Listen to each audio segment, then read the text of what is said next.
I think our discussion in these 5 talks will be rather more than usually important, for we hope to bring in a quantity of material involving principles and points of doctrine that we have never before discussed. And as a beginning, I would like to lay certain foundations. In the first place, however, we must bear in mind that it is very easy in an obscure area to fall into opinion or to interpret somewhat more broadly than the facts justify, especially if we work from some basic conviction of our own. Therefore, I'm not going to dogmatize any of these points, merely to bring out, where possible, the historical facts and certain almost inevitable conclusions. Each person, however, should weigh these almost inevitable remarks with the same criticism and judgment that they would use in evaluating any body of evidence or circumstantial record. I want to deal first with 2 very interesting and unusual centuries. That 200-year period from approximately 100 B.C. to 100 A.D. The more we become interested in comparative religion, the more we realize that this particular period has interest and importance in widely scattered areas of human culture. Of course, in the midst of this period, the Western world receives the impact of Christianity. But it must also be borne in mind that the Christian faith for the first 2 or 3 centuries was a minority doctrine developing within a very restricted geographical and cultural area. We cannot, therefore, assume that Christianity of itself was responsible for all the other changes in distant regions, far from the possible contact with early Christian activity. Nor can we more readily assume that far and distant areas moved in upon the Mediterranean region to completely change European culture. We must therefore move from a generality to be weighed and considered. We know that about 600 years before the beginning of the Christian era, a group of extraordinary religious and philosophical leaders arose within the space of 100 years. Many of these men were contemporaries, and each left an indelible mark upon the culture of his own time and the area in which he lived. China received Confucius and Lao Tzu, who were contemporaries, although Lao Tzu was the elder man. During the very lifetime of these men, India received Buddha, another of the great teachers of the world. We have the suspicion that there was a marked renaissance of Persian culture about this time, perhaps under the last of the Zoroasters, who it is said Pythagoras of Samos was personally acquainted with. In Greece it was Pythagoras who established the foundations of the great age of philosophy, which may well be termed the golden age of Greek learning. Here were a variety of impulses bestowed almost simultaneously in different parts of the world. From this period, there moves a cycle of approximately 600 years, let us say between 500 and 600. In each case, within its own area, these foundations, laid in the 6th century B.C., began to mature and evolve and develop systems of thought. We know what happened in Greece and how the Platonic philosophy rose definitely from the Pythagorean theory. We also realize that Pythagoreanism and Platonism became the dominant Mediterranean philosophies and attained this distinction between the 4th century B.C. and the 1st century B.C. We also realize that in China, the peculiar nature of Confucianism caused it to remain a very steady and comparatively unchanging structure. Confucianism was almost totally an ethical conviction, and it could scarcely be changed or outlawed any more than we could actually change the Golden Rule. Its very structure did not permit it to become much involved in any religious or abstract formula. But Taoism, the teaching of Lao Tzu, at about the beginning of the Christian era, moved from a philosophical to a theological foundation. And we find a tremendous expansion of Chinese metaphysics, coinciding closely with, say, the 1st century A.D. At about the same time, we find a tremendous internal change in the structure of Buddhism. We find, as a result of the discovery of the mysterious secret books of Buddha in the Iron Tower by the Buddhist patriarch Nagarjuna, that Buddhism moved from a lofty philosophic agnosticism into a very involved, profound, and emotionally mature metaphysics, with the advent of the Pure Land doctrine, or the Northern School, Mahayana Buddhism. As soon as Mahayana arose, the entire course of Buddhist history changed.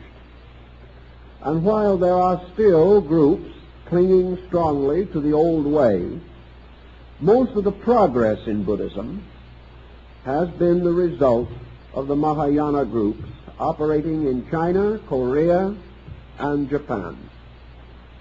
They have represented the spearhead of the modernism of religion in Asia. About the same period, there were marked changes in Hinduism.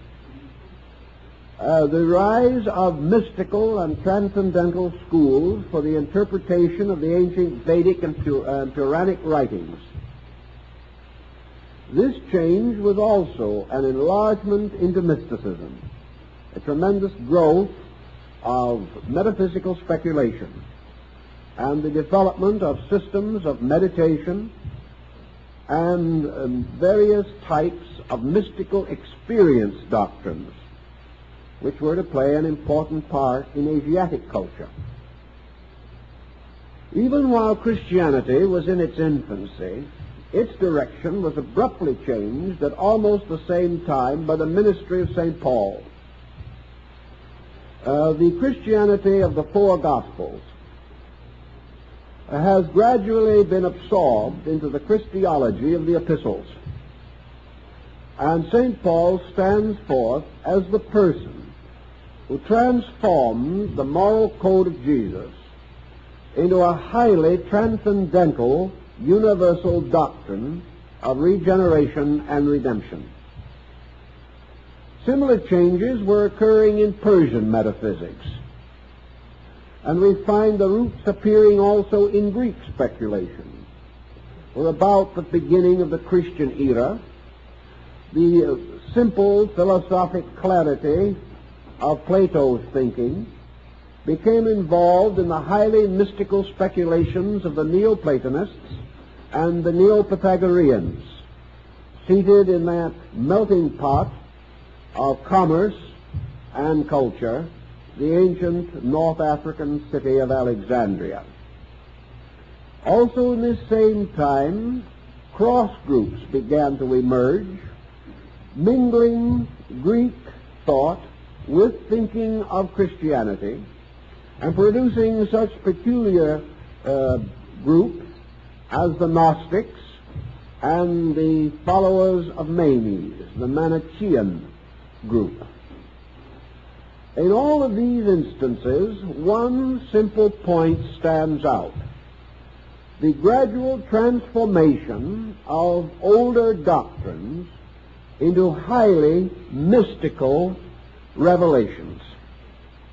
Revelations that had one essential purpose behind them, and that was to change the concept of the transcendence of deity to the concept of the immanence of deity. This is a very important philosophical point.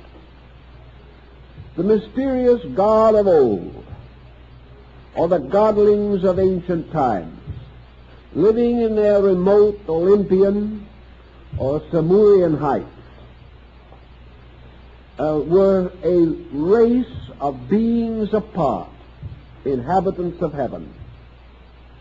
But in this gradual change that took place, deity was transformed into an eternal power, everywhere present, always invisible, beyond definition, yet immediately available through certain transcendent achievements of human consciousness. We know that this change marked not only the shift in the psychological integration of the Mediterranean region, but that it swept across the world. There are even vestiges of this change occurring in the Western Hemisphere, among the primitive peoples, perhaps not so primitive peoples, of Central America. We find a gradual tendency to associate the rise of religious mysticism among the Mayas at a time approximating the beginning of the Christian era.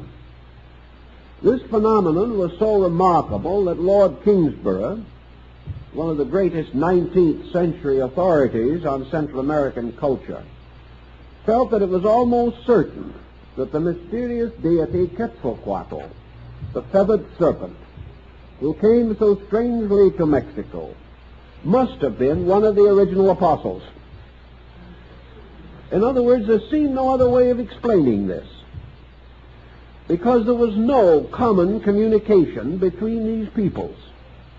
Yet at almost one time, they all came to an almost identical conclusion, changed their entire religious course, and transformed the structure of religion from its archaic form to the type of religious understanding which we share and enjoy today. Now, this obviously opens a very large area of speculation. There are many possible explanations, some rather impossible, which have still held a measure of favor. One broadly accepted doctrine relating to this, or explanation for the circumstances, is the idea of coincidental emergence. We have parallels of this in simpler ways. We frequently hear, for example, of an invention that has been offered to the world.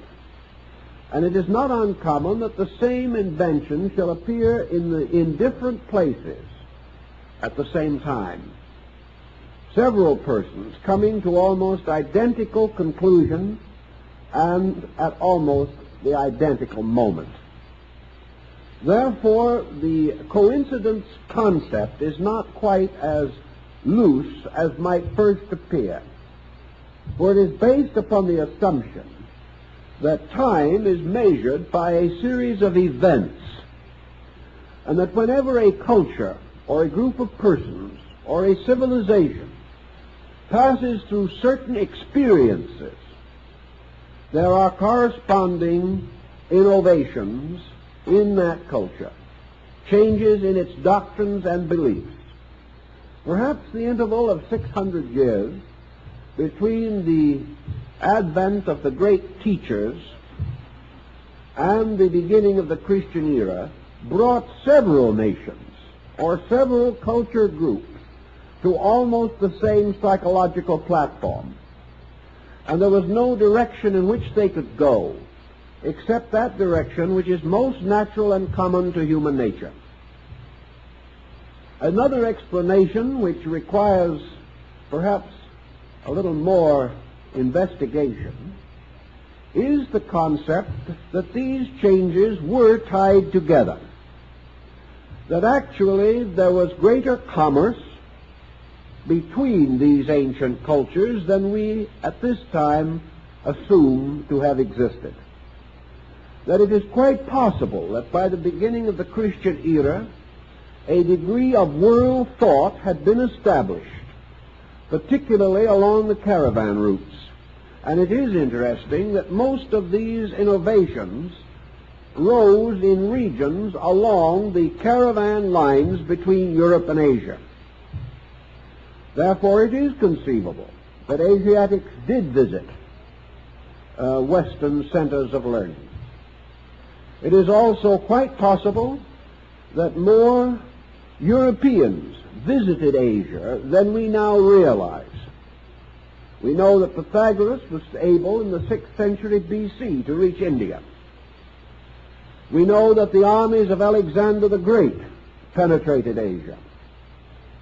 We do not know just how largely these motions contributed to world ideas. But one thing we can generally regard as undeniable, that the world of cultured, civilized nations came to about the same ideas at almost the same time. Of course, to the devout transcendentalist or metaphysician, there is no problem at all.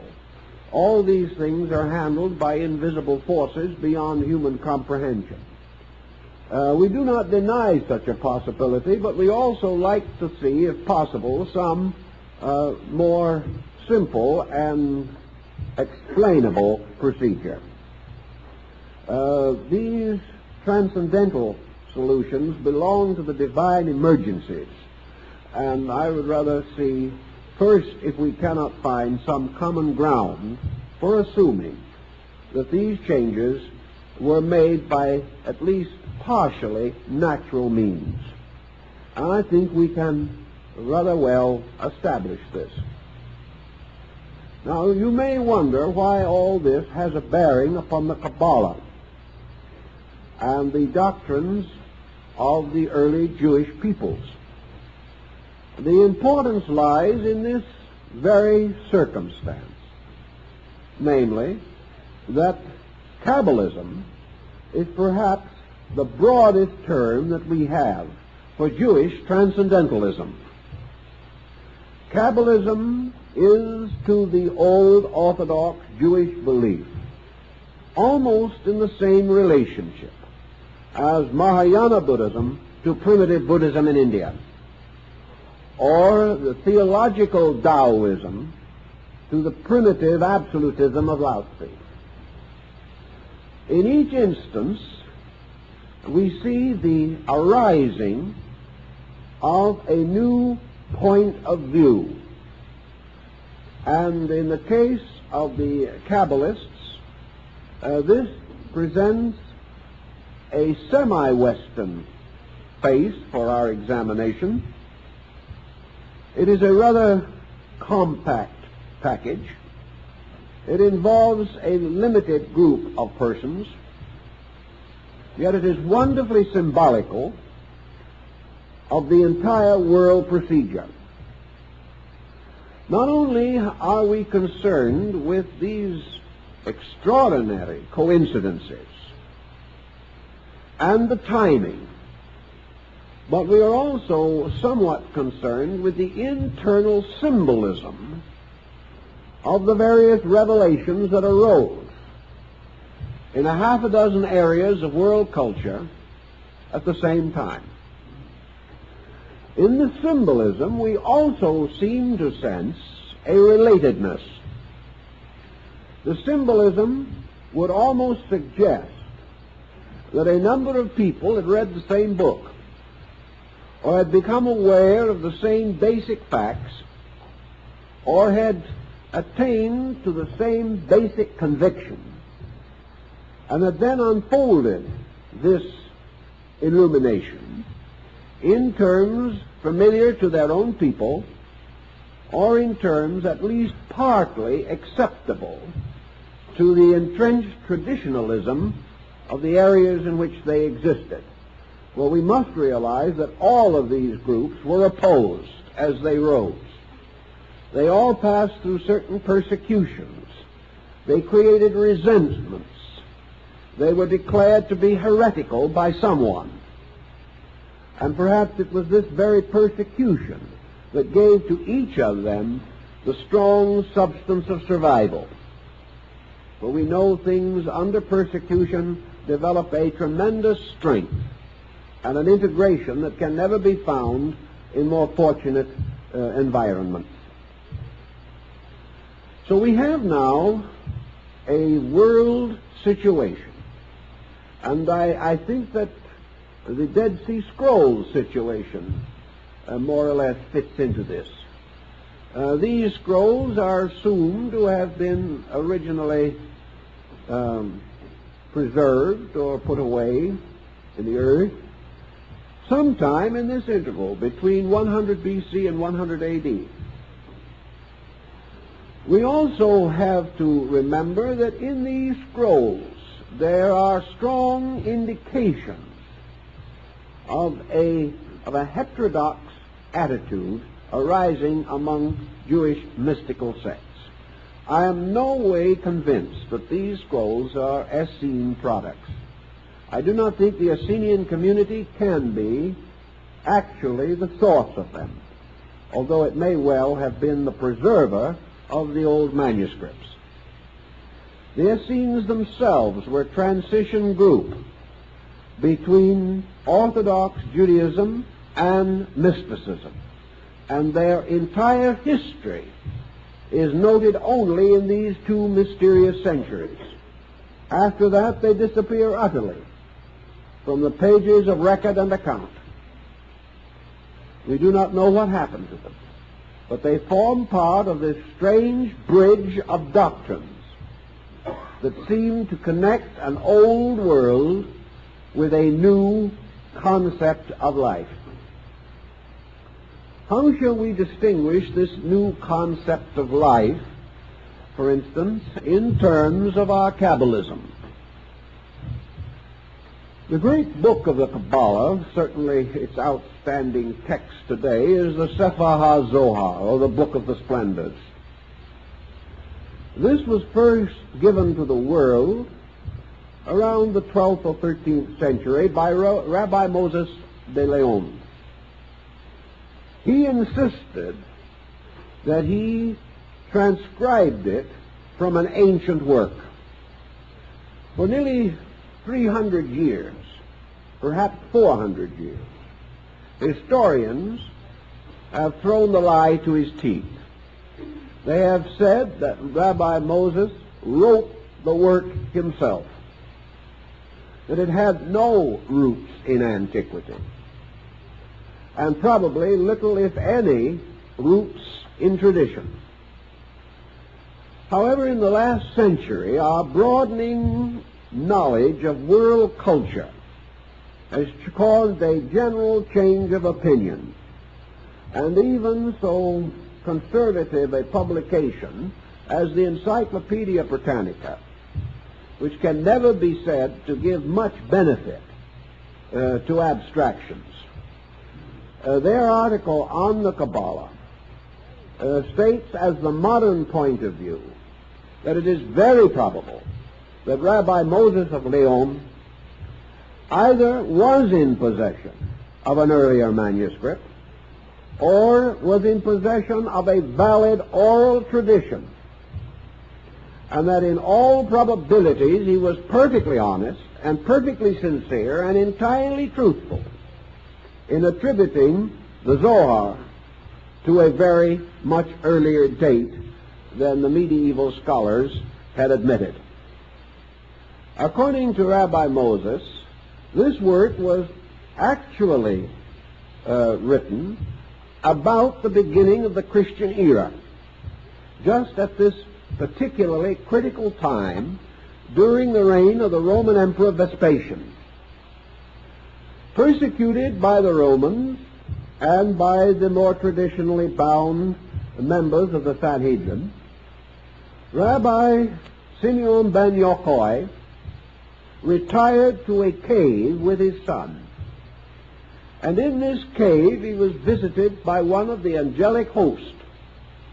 And through this angelic visitor and the intercession of the early prophets, he is said to have recorded the Book of the Splendors, the Sefer HaZohar.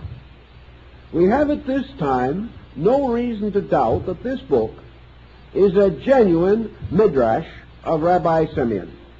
That is, it was a work prepared by him, or at least committed to memory as the result of instruction which he gave. This particular work changed the entire complexion of Jewish thought. It belongs just as certainly to this transition period as the wonderful books found by Nagarjuna in the Iron Tower in India at almost exactly the same date. All this adds to the concept that prevails in the writings of Rabbi Simeon and in a parallel group of material prepared by Rabbi Akiba. A little later, Philo Judaeus, the most articulate philosophical spokesman of the Greco-Jewish school, expanded this concept of Jewish mysticism far more than had been previously possible, and mingled its courses very closely with Neoplatonism. This was a very interesting time, a time of strange beliefs. Each people, in its own way, has explained the reason why that particular period should have produced these curious consequences. But there must have been some broader underlying generality which binds these together and makes them into one united idea. For example, among the teachings that arose among the Kabbalists and probably may be traced back to Simeon ben Yochai in the first century is the doctrine of Gilgulim. This particular doctrine is not commonly found in the West during the period of the so-called rise of Kabbalism. The word simply means the doctrine of rebirth. Now, the Orthodox Jewish people had certain beliefs about this, but they were not at all clearly defined. It is held that the Pharisees did hold this doctrine in some estimation, and certain sects also regarded it highly.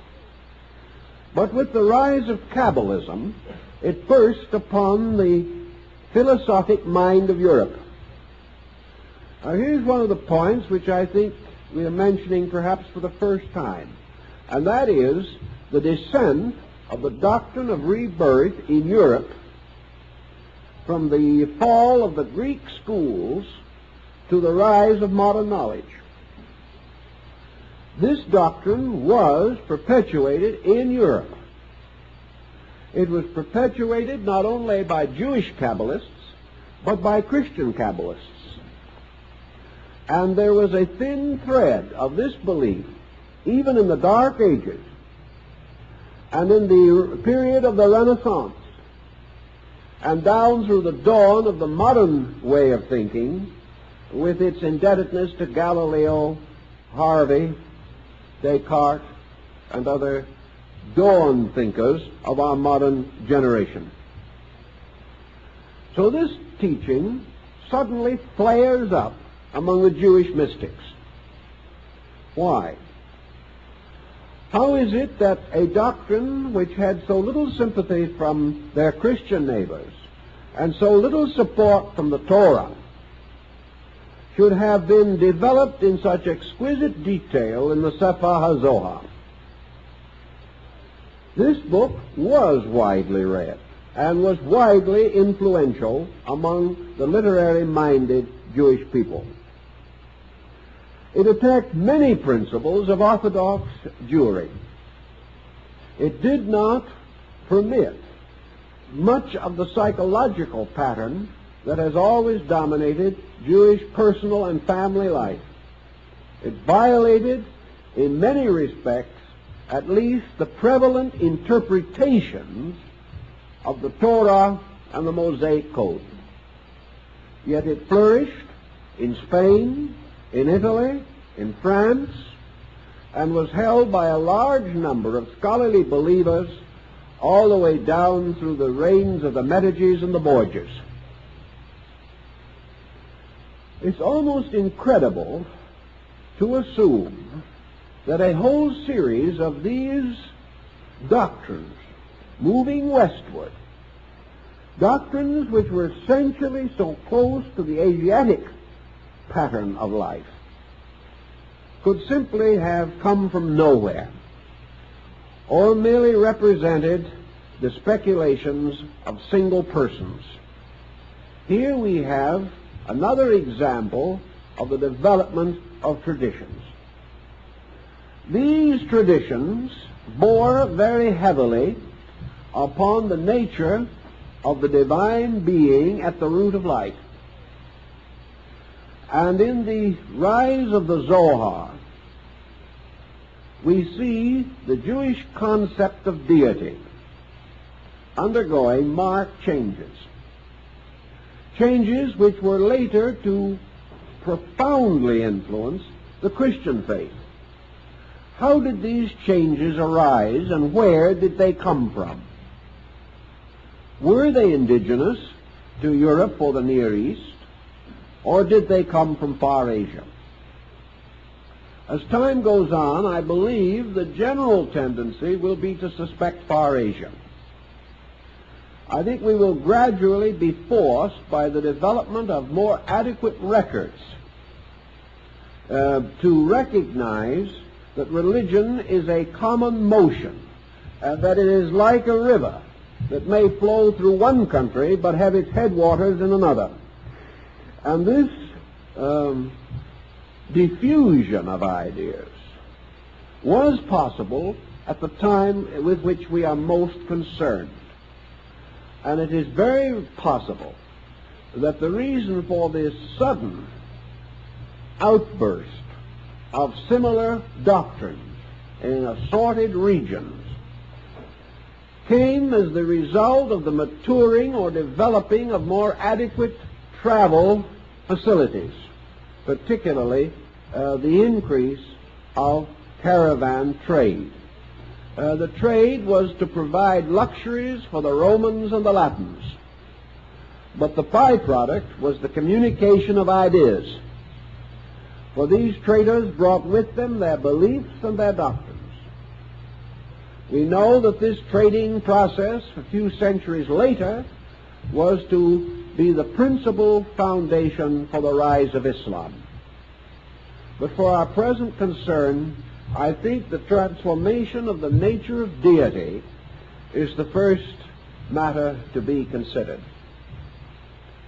Our primitive ancestors gradually passed from the worship of nature to the worship of spirits, from the recognition of visible forces to the acceptance of invisible causes beyond these forces.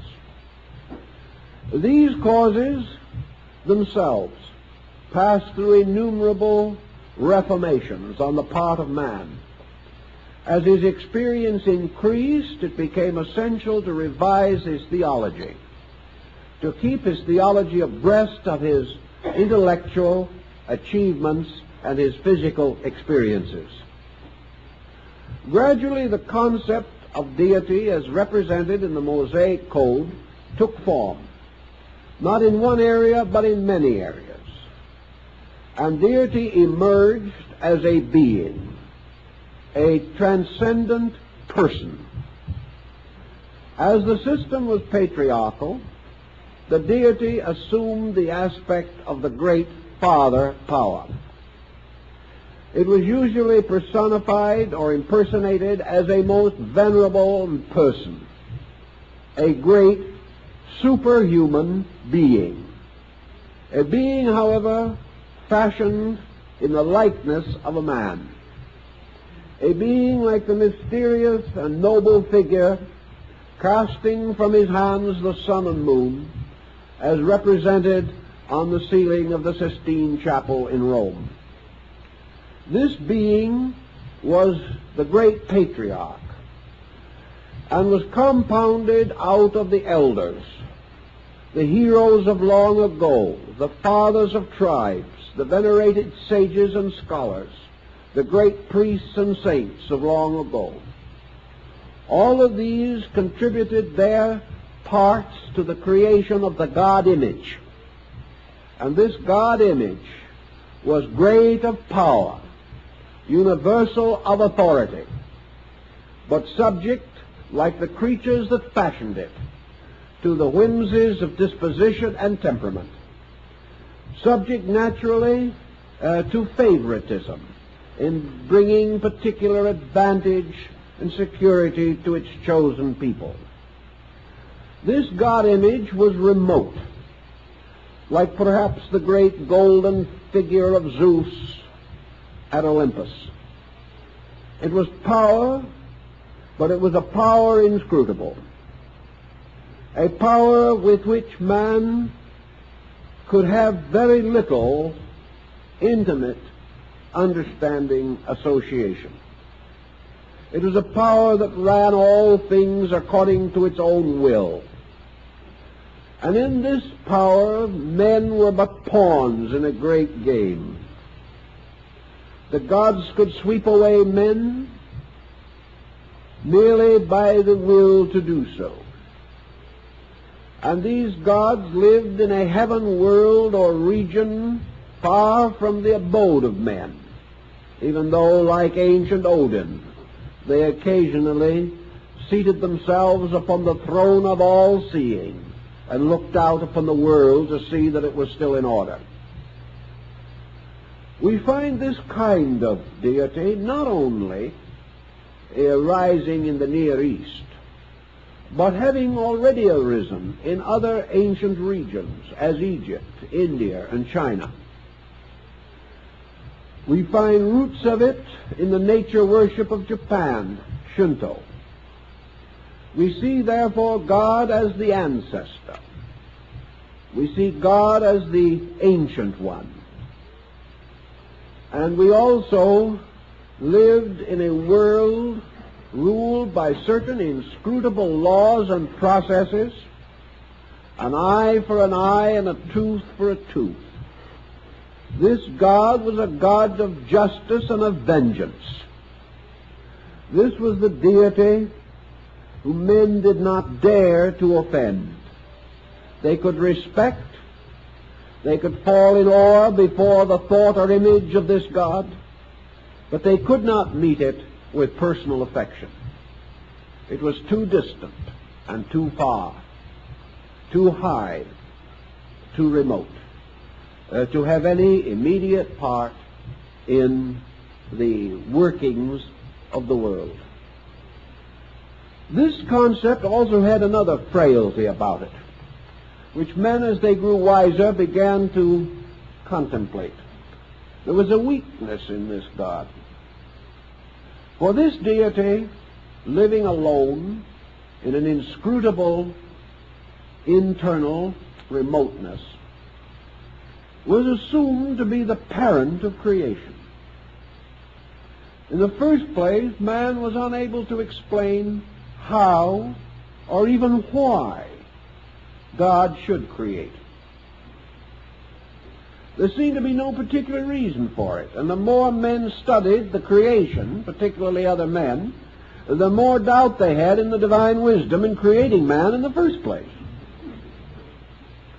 There were many legends that deity so repented of this optimistic moment that he swept away his creation time and time again. This problem also caused the great question to arise: from what was creation fashioned?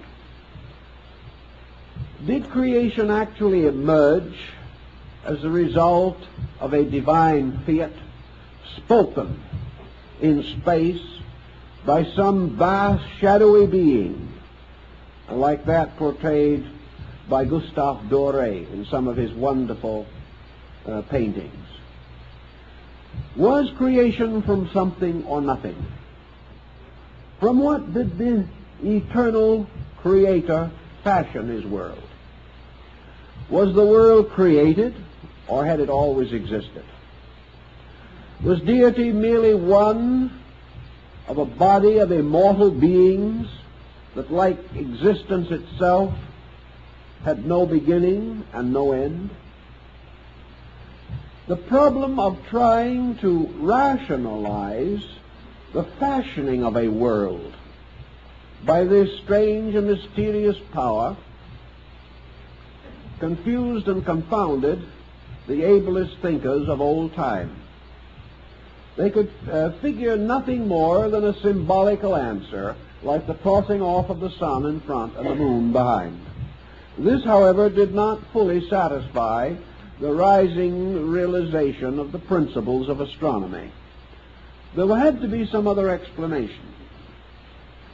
This explanation needed also a warmth in it.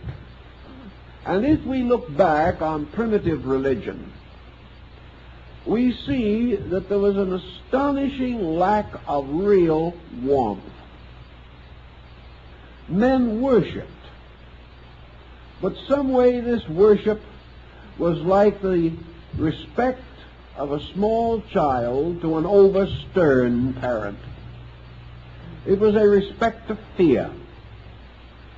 This deity was wonderful and awful. It was a being which no one dared to offend. It was a father, however, in name only, for no one brought their troubles to this father. They brought offerings, they propitiated, they prayed, but they never felt a kinship with infinite life. This was long regarded as one of the basic weaknesses of Greek religion. Of all the religions of that period, probably the Greek was the most pleasant. It was the happiest. It was a worship of nature, and the rituals were well arranged, so there were festivities for every season. But even so, this did not represent a real sense of intimate experience. It was not until the rise of the Orphics that the human being in Greece had any real spiritual significance. He died and became a shadow. He had neither punishment nor reward in the world to come. He came forth as a flower and was cut down. And that was the story of him.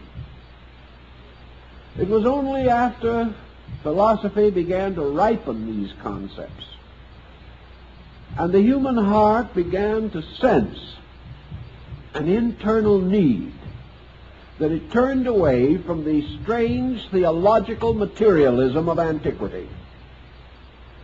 This does not mean that the ancients had no God, but they had no personal God experience. They only worshiped before the temple. They never seemed to go in to find that which was hidden in the adytum. They did not walk with God. Perhaps the old story that before the fall of man, God walked in the garden in the cool of the evening, carried some remembrance of other and better ways. But in the great rise of theology, God did not walk with men. He ruled them. He governed them. He punished them and rewarded them according to his own will and fancy. Now, it is quite possible that at a certain degree of cultural insight, many nations simultaneously outgrew this concept. We know that most of the countries where these changes took place were comparatively advanced in their sciences, their literature, their art, their poetry, their drama, and in their morality and ethics.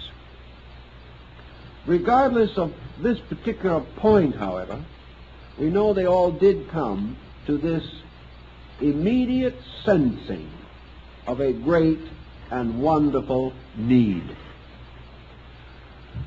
To meet this need, a new type of thinking had to be devised.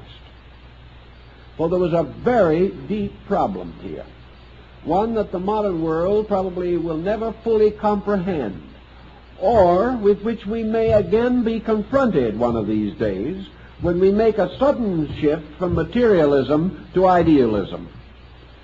If we produce a culture which remains materialistic for several centuries, and then this culture, out of emergency within itself, seeks to reestablish its own spiritual foundations, we may know something of what these peoples went through 2,000 years ago, because it required a tremendous shift of perspective.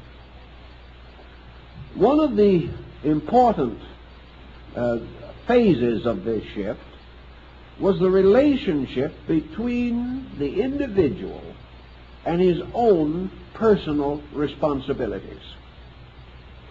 In the ancient world, the gods bestowed or withheld. Their ways were not only inscrutable, but as far as man was concerned, unreasonable. There seemed to be no particular way of explaining why the unjust seemed to flourish and the just to suffer. There seemed to be no reasonable explanation for the disasters and tragedies of human existence. Therefore, it seemed reasonable to assume that a deity, perhaps with insight beyond our own, was the administrator of all this wonderful complexity. But about the beginning of the Christian era, there came into existence the tremendous sense of personal responsibility for destiny. It shines out at us through all of these different systems. Man's fate moves slowly into man's own keeping. This was not a sudden move, but it was a rapid one. And in this concept, it was necessary to revise previous attitudes. So we see a marked change in a number of beliefs. One of these marked changes included the rise of at least an archetypal form of the messianic dispensation. All of these peoples suddenly became aware of a power of intercession in space. This is particularly obvious in the Jewish instance, for among these people the power of intercession had been comparatively slightly developed as a doctrine. But among the Kabbalists it arises in a very powerful way. We find also in India the strict teachings of Buddha are enlarged. Buddha passed through two processes after his death. By one of these processes he was deified, and by the other process he was, we will say, absorbed into a structure of bodhisattvas, of celestial beings and attendants who ministered to the spiritual needs of mankind. A savior concept emerged. Now, at almost exactly the time of the rise of the mystical dispensation in Christendom, the Buddhist concept evolved their belief in a deity whom they called Amitabha, the Buddha of boundless light. This Amitabha power was seated like a remote deity in the effulgency of space. But Amitabha was not a god in fact or substance. Amitabha was a human being deified by merit. After Amitabha had preserved his vow, or kept his great vow, which he made before attaining to the estate of an arhat, he became the ruler of the Golden Land, the land of peace, the New Jerusalem of Christianity, the city four square, represented often in this actual way in China, Tibet, and Japan. Amitabha then caused to emerge from his own nature the Bodhisattva Avalokitesvara, his beloved son. This Bodhisattva became his representative, his intercessor. And it is in the keeping of this Bodhisattva that Amitabha entrusted his world. And it was the duty and responsibility of Avalokitesvara to bring all souls to salvation through the grace of his own nature. Now, this concept was in vogue in Asia, rising mysteriously and miraculously in the 1st century A.D. Avalokitesvara later becomes a male-female being, and in China and Japan is often disassociated entirely from its masculine attributes to become Kuan Yin or Kannon, a purely feminine representation, now depicted carrying a small child in her arms. And this particular circumstance so disconcerted the first Christian missionaries in the area that they were convinced that in some way these people were perverting the idea of the Virgin Mary. But here we have this concept arising on the opposite side of the world. We have a similar concept gradually unfolding into the later religion of the Egyptians, where a comparatively unimportant local deity, Osiris, finally became the principal deity of Egypt, and then became the father of his own mysteriously, immaculately conceived son, Horus, who in turn becomes the savior of the world. The story of Horus is almost identically, in function, the story of Avalokitesvara. We find also in many other systems either personified beings representing salvation, as in the emergence of the Persian Mithras, but we also find the rise of doctrines of salvation revealed by beings who so loved mankind that they opened the royal roads of revelation. the whole picture fits together in a strange and interesting manner. Now, in the beginning of Amidaism, as it is called in Japan, or the doctrine of Amitabha, we have the meaning. The Amitabha exists in two forms in Chinese Tibetan philosophy. One is Amitabha, the Buddha of boundless light. The other is Amitayas, the Buddha of boundless life. These two are reflexes of each other, and in the Tibetan art are regarded as aspects of one being. And the Word was light, and the light was the life of men. And the light shines in the darkness, and the darkness comprehendeth it not. This is practically a Christian statement of Buddhist philosophy. Now, how did the doctrine get across? Or, let us go to the Kabbalah now.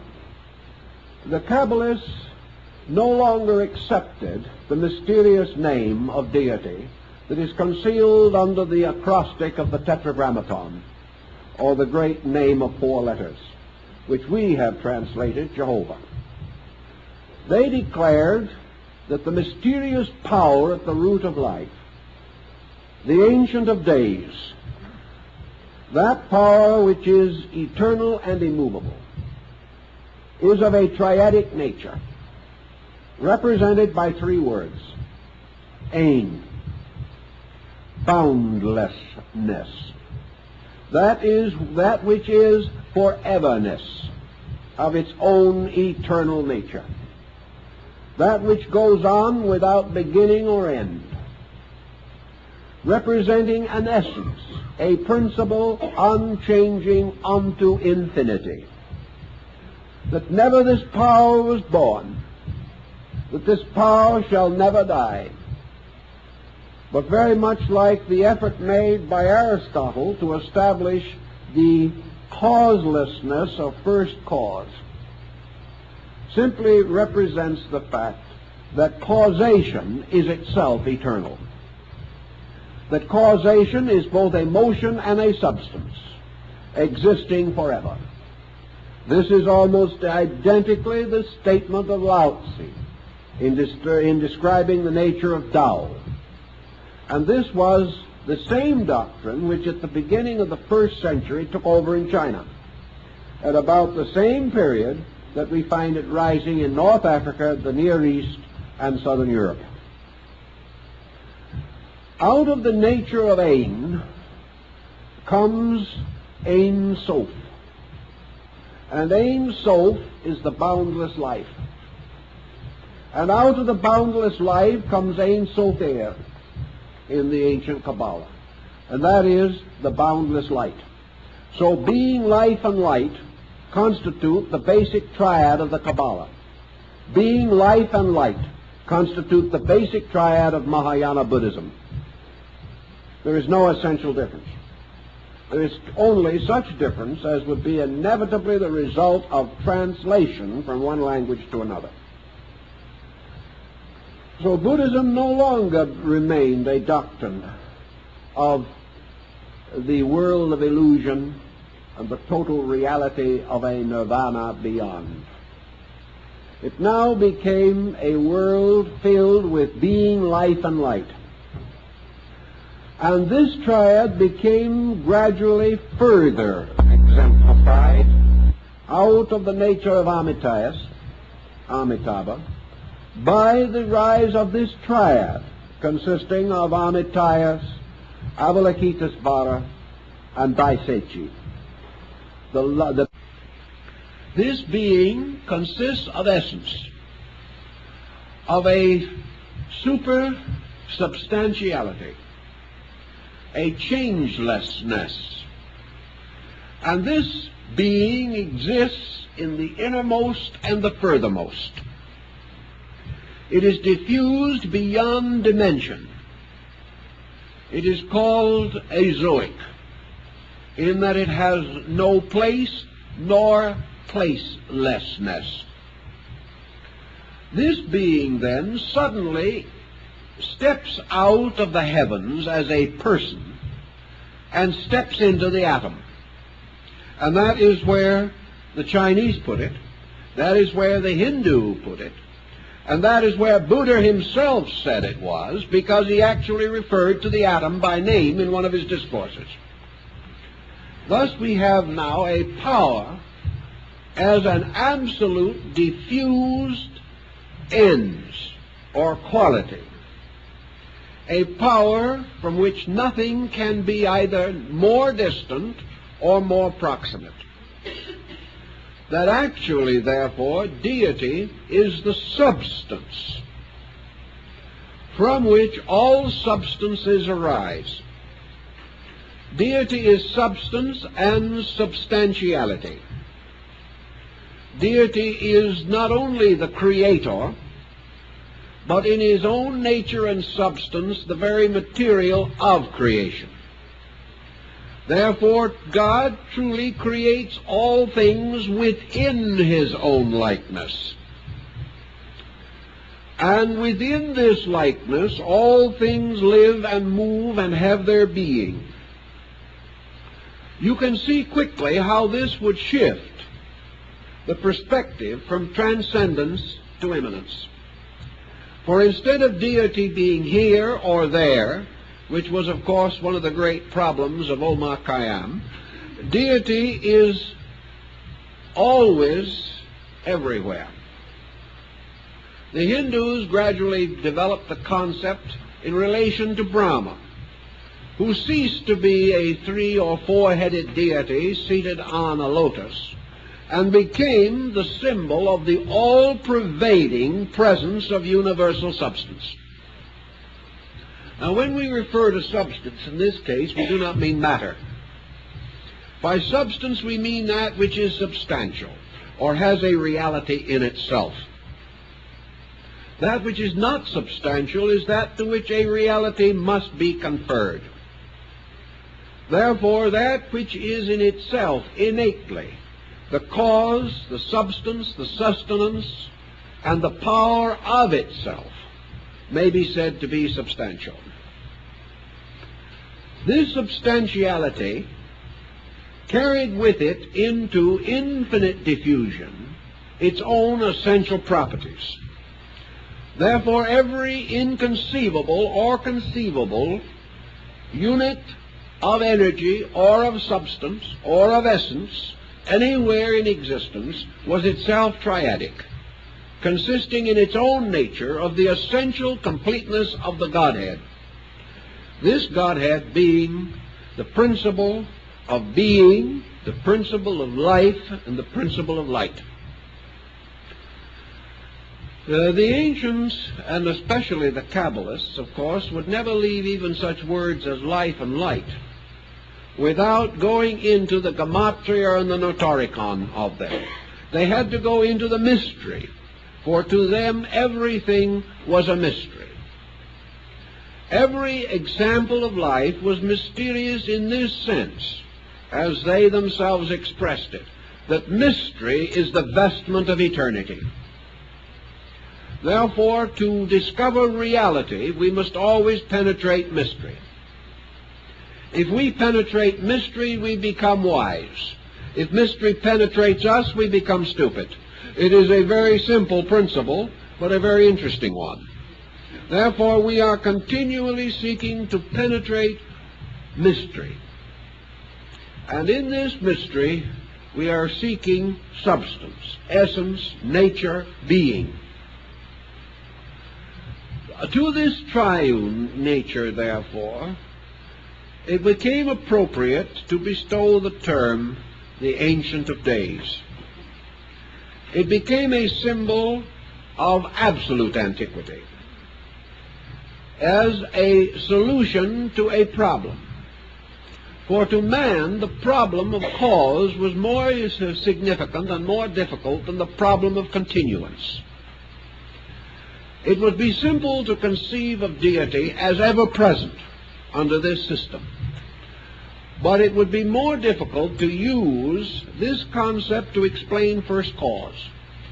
Therefore, in their interpretation, the Kabbalists began to explore the meanings of life, light, and being. in order to answer these essential root questions. We have already more or less summarized their idea of ein, or being, the absolute profundity, the eternity of things. Not an eternity of time alone, but an eternity of condition and an eternity of limitlessness. So that this eternity had within it at all times the roots and rudiments of an emergence or a coming forth. Thus the Pythagoreans gradually developed the concept of being as seminal or full of seed, like the mysterious statue of Serapis in Alexandria, the body of which was covered with growing plants. Life to these people meant the emergence of active, creative processes. Things become alive when they move, when they bear fruit, when they continue. The first manifestation of life is involved with continuance. Therefore, absolute life is absolute continuance, which again relates to essence or total immortality. Life, therefore, is manifested as a continuing unfoldment of the divine nature within itself, from itself, and by means of its own power. Light to these ancient peoples carried more than the illumination of the sun, or the separation between day and night. Light to them was the light of internal comprehension. Therefore, into this mystery of creatures was introduced the element of comprehension, so that these creatures could know, could be aware, could ultimately become conscious. And the end of light was that it should reveal the nature of the creating power. For the final purpose of light was that it should reveal truth. And truth in this system is nothing more than the total statement of the reality of being. Consequently, they had a very interesting and dynamic interpretation of what had once been an almost unassailed vastness of speculation. No man had dared to think of Zeus as other than an ancient bearded tyrant.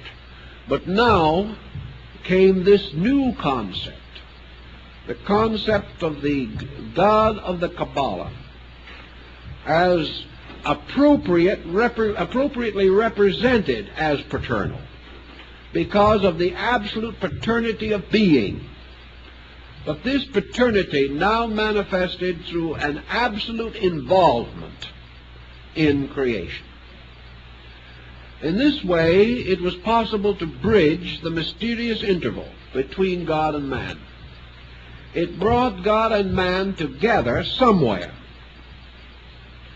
And it also brought creation and creator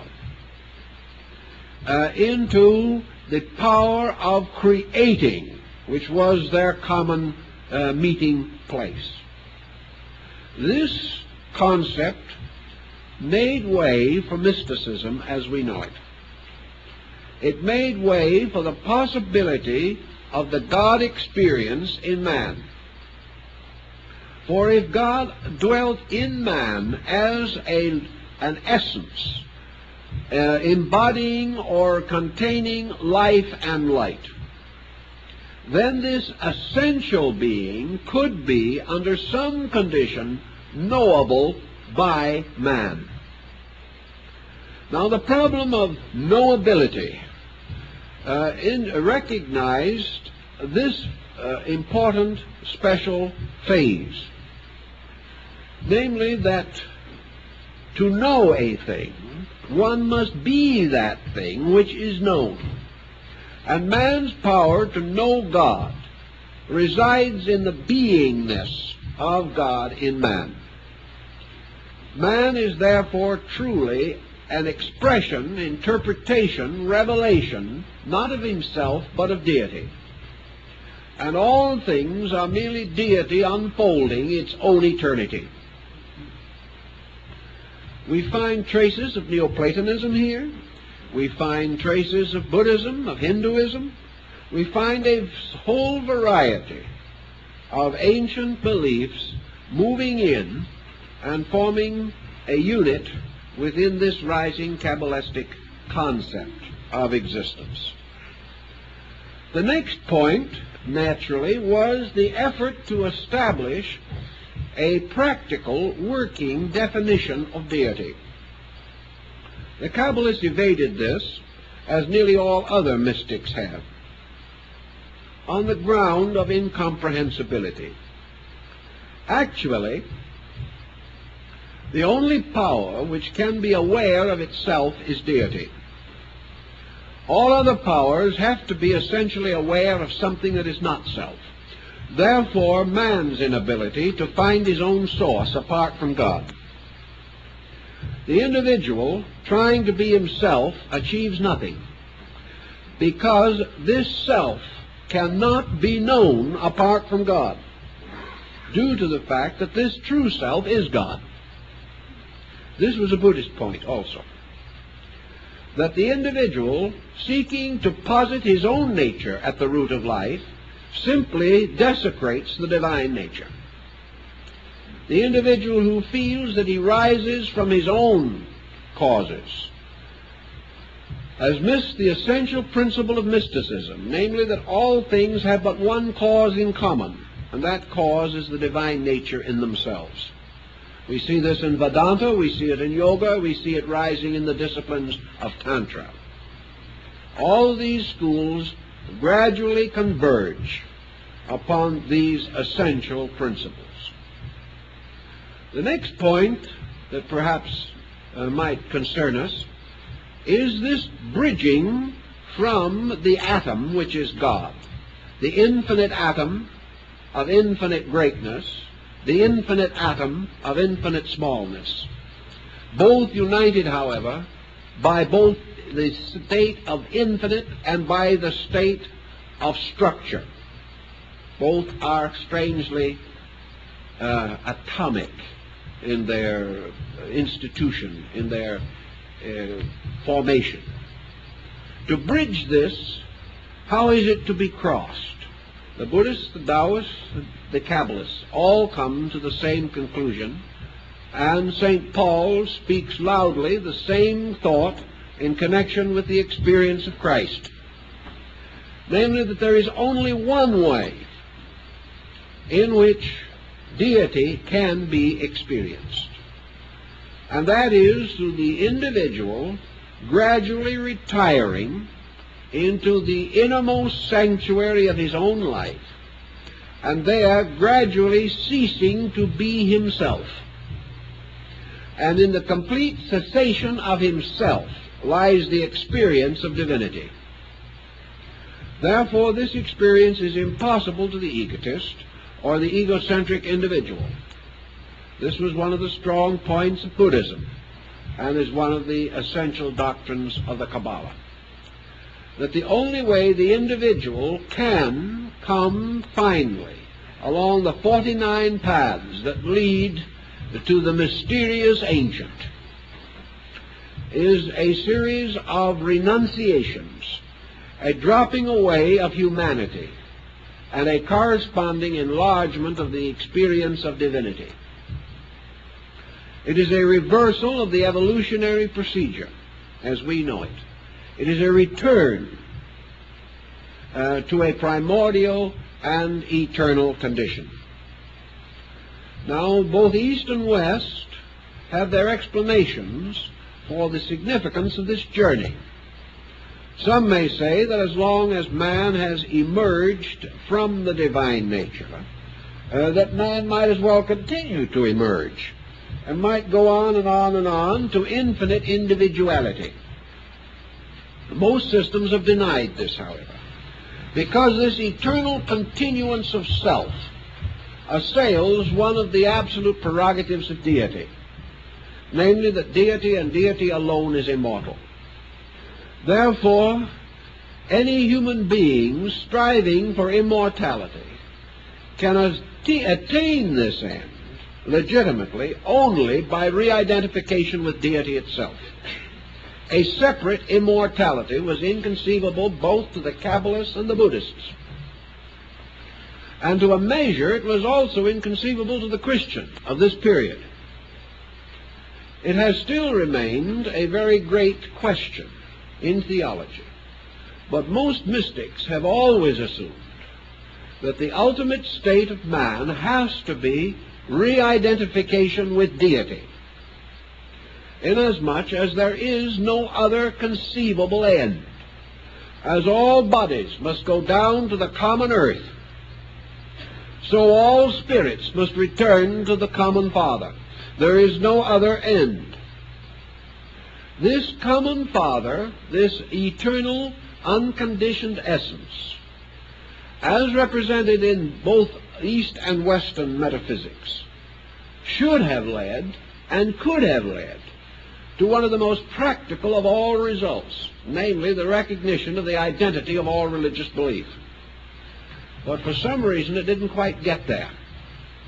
The reason it didn't get there, according to both systems, rests in the concept of egoism.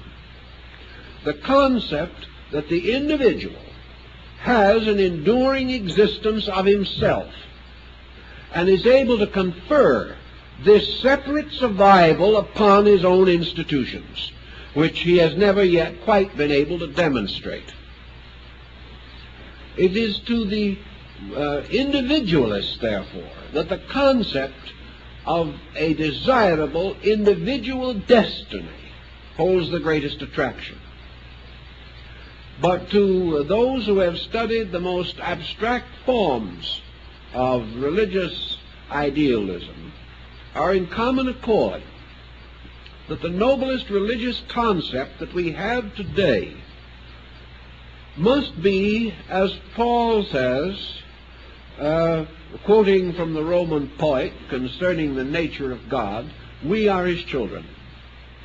That it is like the parable of the prodigal son returning to his father's house, that in the end all things return to the earth or to God. Therefore, in a sense, deity becomes a symbol of earth, and earth of deity. For as earth swallows up the dead, so deity absorbs the living. There cannot be anything left suspended between these opposites and going nowhere. In the Jewish mysticism, the development of the great concept resulted also in a secondary God form. This secondary God form was called macroprosophos, or the long face. The macroprosophos represented the revelation of deity in the creation process. And there emerged out of the mystery of infinite being the gigantic figure, like the giant of the vision of Nebuchadnezzar, a mysterious and colossal figure with one foot upon the oceans and the other upon the land, around whose body the stars and planets moved, and whose face was always in profile, because deity was represented always with one eye. This mysterious macroprosophos, or the long face, was the clothed God, no longer clothed as an old gentleman, even with the most ecclesiastical habiliments, but clothed in creation. God as creation, God as cosmos, as an infinite diversity of universes and solar systems, as made up of a great cluster of stars, holding in its hand the jewel of the universal cosmic galaxy. The vestments of this being were like the radiant fringe of the Milky Way, and it was surrounded by angels full of eyes, which were the stars. And its vehicle was the Merkava of Ezekiel, the chariot of righteousness. And in the midst of this great machinery of the universe sat the ancient of the most ancients, the power at the root of all things, unchangeable and in its own visage unknowable. We now have Ein, Ein Sof, and Ein Sofer revealed through the great face with its threefold forked beard. The hairs of the beard being the streamers of energy moving from the three powers of the deity. These are the mysterious lines of energy that are also seen moving from the heads and hands and hearts of Eastern deities. This Macroprosophus, or the long face, rises above the horizon of infinites, like a sun rising from darkness. And because this horizon of infinites resembles more than anything else a great ocean, it is represented as a mirror. And as the face rises above, the reflection of the face inverted appears in the ocean beneath. And therefore we have the two great faces, one looking down, one looking up from the shadows below. These two faces therefore represent the aspects of creation. Creation being a divine power moving, and a great natural area moved. And the spirits of Elohim moved upon the face of the waters. And the firmaments were divided. And the heaven which was above the earth was divided from the heaven which was beneath the earth. And the universe was therefore divided between the aspects of the two great faces, the one the reality and the other the illusion. For the inverted face was illusion, and the inverted face had no substance, because it was reflected from the great rising visage coming over the horizon of eternity.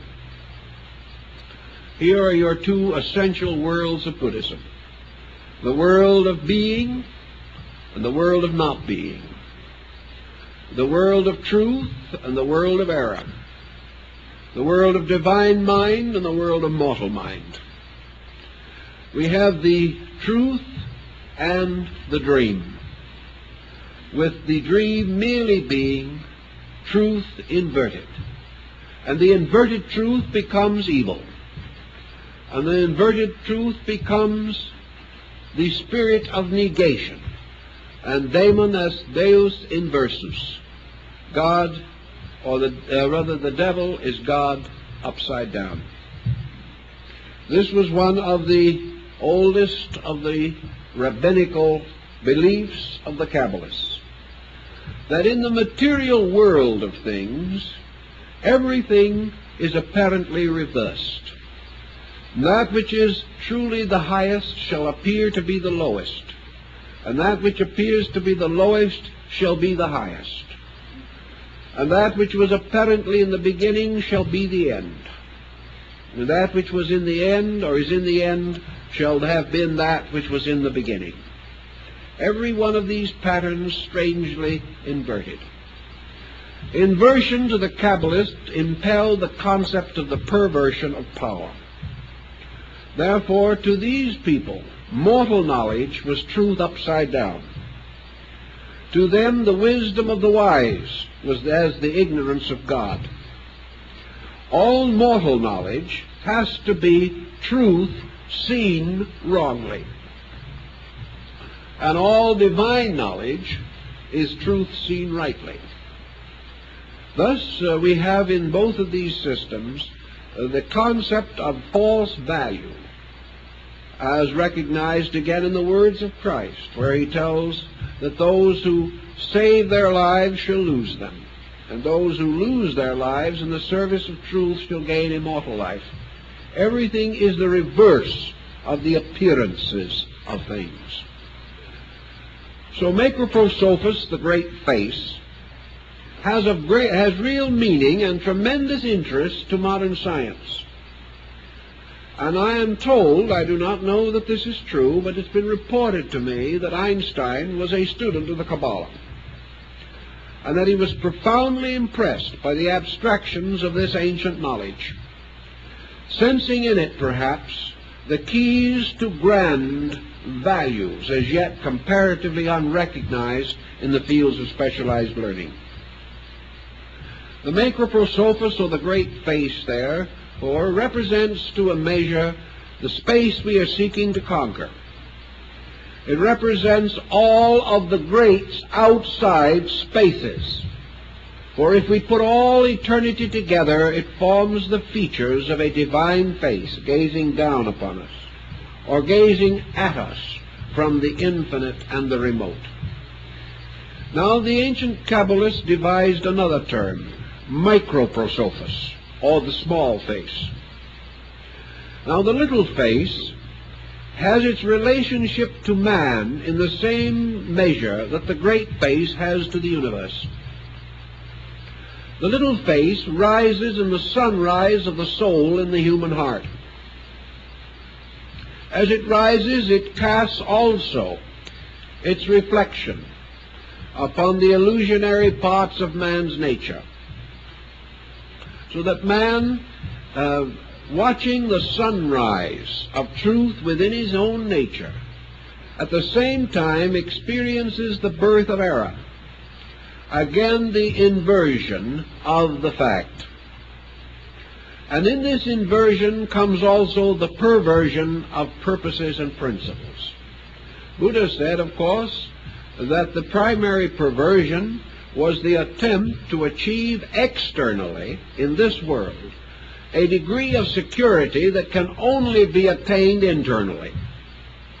That man, therefore, seeking to perfect his outer world, was a slave of illusion, for that the primary purpose was the perfection of the inner world. Was it the intention of deity that man should perfect his outer life, then his outer life would by its own nature be stable, which is not the case. And the individual, having given 60 or 70 or 80 years to the advancement of his physical estate, finds that nature steps in and takes him away.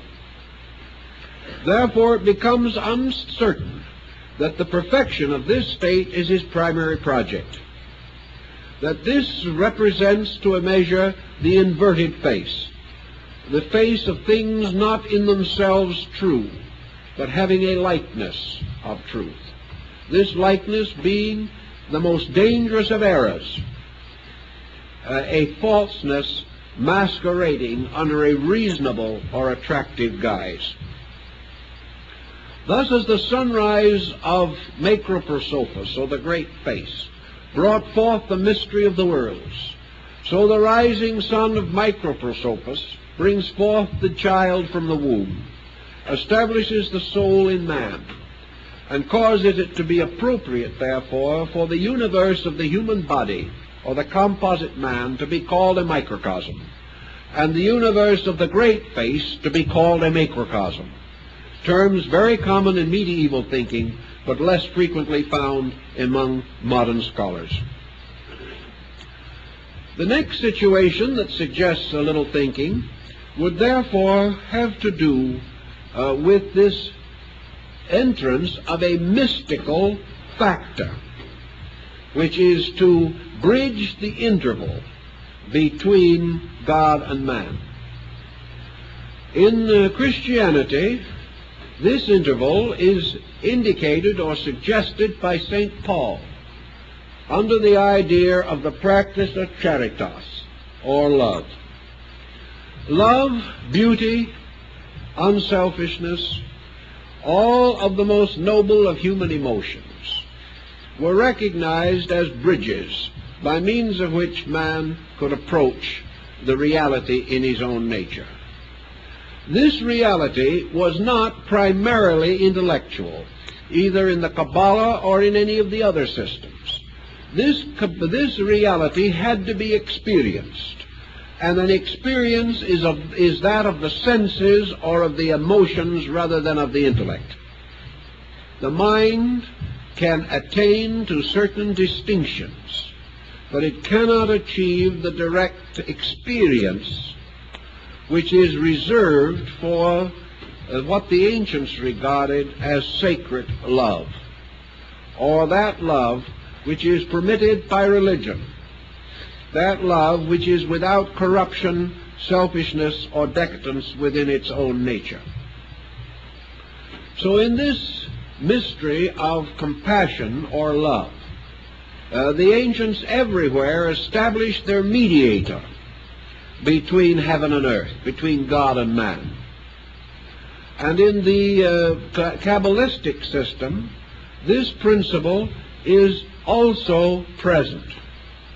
And in one of the later discussions we will go into it, but all we want to express now is the fact that in the Kabbalah an instrument or a vehicle was set up whereby the soul of the righteous might find God. This vehicle, or the chariot of righteousness, had its grounding or its foundation in very deep metaphysical principles. In the Buddhistic system, this embodiment of love, of course, is found in the figure of Kuan Yin or Kannon, Avalokitesvara, the deity of compassion, signifying the regeneration of all passions and the fulfillment of the vow of selflessness. Other faiths also have this embodiment.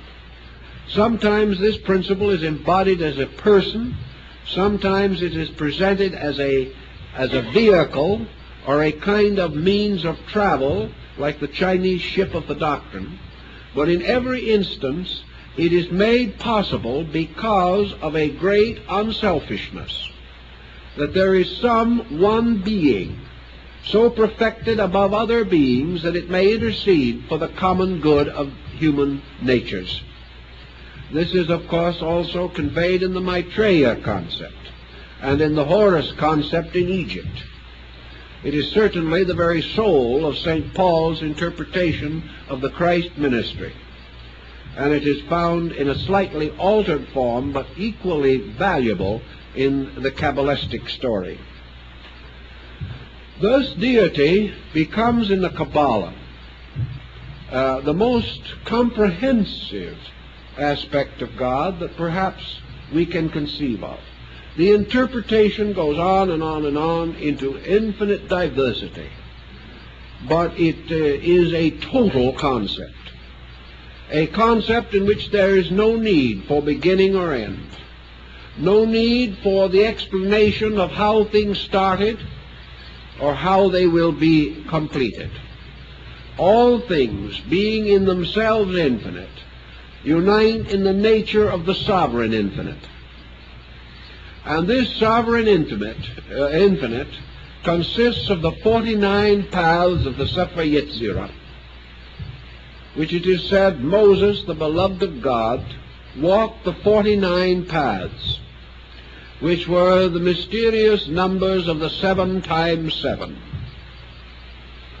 And at the end of the 49 paths, Moses went to sleep on the mountain of Moab, and the angel of the Lord took him into the heavenly region. The Kabbalah said that there are 50 paths. Moses achieved 49 of these paths, but was not privileged to enter the Promised Land, the Promised Land being the equivalent of the Buddhist nirvana. In order that the 50th path may be achieved, there must come another who shall follow after Moses, but shall be preferred before him. And this other one, the Messiah, will be permitted to pass the 50th gate, and in so doing will open the way of salvation to all men. This is one of the elements of the Kabbalah. Now you can see how this does break through and make ground for the messianic idea, or the mysterious one who is to come, Now, in Orthodox Jewry, the waiting for the Messiah continues. In the Kabbalah, I believe that the concept of this Messiah principle is innate in the entire nature of deity. In other words, the Messiah is not a separate being from God. The Messiah is the love of God added to the previous attributes, so that deity becomes being, life, light, and love. And this mysterious power of love is the mysterious hidden fourth head of Brahma, the power that is not to be seen in the beginning of things, but ripens out of the fullness of the mystery. For this love, again, is like the Merkaba of righteousness. It is the power of the soul. And this power of the soul, though latent in deity, is that part of the divine mystery which must be completed by the creature and not by the creator. Therefore, in the process of enfolding life, in the process of growth, man experiences the rise of a new relationship with life. And as he matures, love is born as a soul in him. And it is this soul power in him which will ultimately be his Savior. And it is present in deity, or it could not be born in man. But its birth in man is a voluntary act. And the cultivation of this power is where determinism comes into what would otherwise appear to be a locked cycle of God's will. This determinism being the fact that man has the power, or will develop the power, to fashion from his own nature the very bridge upon which he must cross in order to reach the other shore of truth. The power of this bridge is the seed in him. It has always been present. But whereas nature will perfect his body and reason will perfect his mind, only man's own internal dedication will perfect the bridge, by means of which he crosses from one state to another. This is the ship of the doctrine that is formed from the body of the holy Bodhisattva. This is also the nave of the church, for the ancients regarded the ecclesia, or the church, as the ship of this salvation. And they therefore regarded it as the symbol of concord, a design set up by God to carry all souls to their ultimate reunion with deity. In this, then, the soul of man becomes something that is called the immortal mortal. It becomes like the hero gods of the ancient times. For this soul is something that has a birth in time, but a continuance in eternity. This is the only thing which is born but does not die.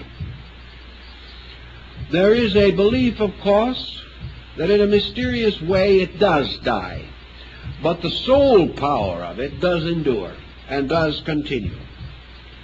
The identification by the Christian Kabbalists of the soul principle with the crucifixion of Christ is, I think, also worth noting, because in this case, Christ, representing the power of the soul, does die for the sin of the world, but is restored or resurrected in due time. This concept of soul, therefore, forming a bridge, permits another aspect to arise, namely the shadow bridge, or the bridge of the inverted face.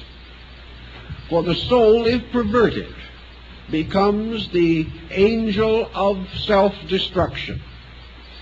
And the perverted soul becomes the bridge to Gehenna, the symbol of the bridge to limbo or destruction. Thus, upon our affections or our loves, according to the ancient peoples, we build the power to conceive the nature of God. And that which does not love cannot know God. And that which does not love its fellow man which it hath seen, how can it love its Father in heaven whom it hath not seen? So to the ancients, regenerated affection, represented by the vow of Amitabha, the unselfish dedication of the human being to the service of others because of a great love for God and man, this becomes the bridge of salvation. The Kabbalah is very explicit on this point. It tells us very definitely of this machinery, and that therefore man is building the bridge of immortality by the unfoldment of his own natural dedications, that he cannot think himself to the other shore. He can only experience himself there by self-forgetfulness. By the dedication of life to the service of life, he moves triumphantly upon this mystery. For it is said in China that when the great sage Daruma, or Bodhidharma, patriarch of Zen, resolved to visit China, he stepped out upon the leaf of a plant, and in meditation upon the needs of China, he was carried upon this leaf across the sea, so that he was described as the sea-walking Brahman. And when he came out of his meditation, he found himself in China, having crossed the waters without a ship. And this was because in his meditation he had asked that his life could be devoted to the unselfish purpose of making possible the improvement of the spiritual understanding of the Chinese and the instruction of these people in the mysteries of the true doctrine. As a reward for that, he was carried untroubled across the ocean. This is the same concept. In the idea of love, man crossed the ocean interval that divides this shore from the other shore, the mysterious river we all must cross in the old Christian hymn. So in the Kabbalah, this growing, unfolding soul power of man becomes the mysterious Merkava of righteousness. It is therefore the dedicated conduct of the person that forms within itself the immortal mortal. And it is this immortal mortal that guides the traveler through the mysterious underworld of the mysteries of Greece and Rome, to the final presence of the Hierophant, the Lord of the mysteries. It is the same concept again as the figure standing in the midst of the candlesticks of Revelation. And the entire symbolism of Revelation has to do with this mysterious journey from worldliness to godliness across the mysterious ocean of doubts. It is another wandering in the mystery lands of Dante's Inferno, the journey from ignorance to truth, carried or led by Virgil, and in this case Virgil representing the human soul, for Virgil was the poet, not the philosopher. He was the mystic, not the intellectual. And the muse of great poetry, the mysterious winged horse Pegasus, was the one that carried the souls of the illustrious into the wonderful worlds beyond in the old legendary and lore. And the poet, the way of the poet, was represented as the way of the heart doctrine. So the heart doctrine is found in all of these philosophies and principles. And it is by means of the heart doctrine that the child returns to the parent, and man comes again into the mysterious experience of the presence of the Great One, whose face is veiled with 10,000 veils, as it was seen by Moses upon the blazing crest of the mountain. All of these principles were involved in Kabbalistic speculation, and I think they have considerable meaning to us right now, and we hope you'll think so too as we go on with this next week. Thank you very much.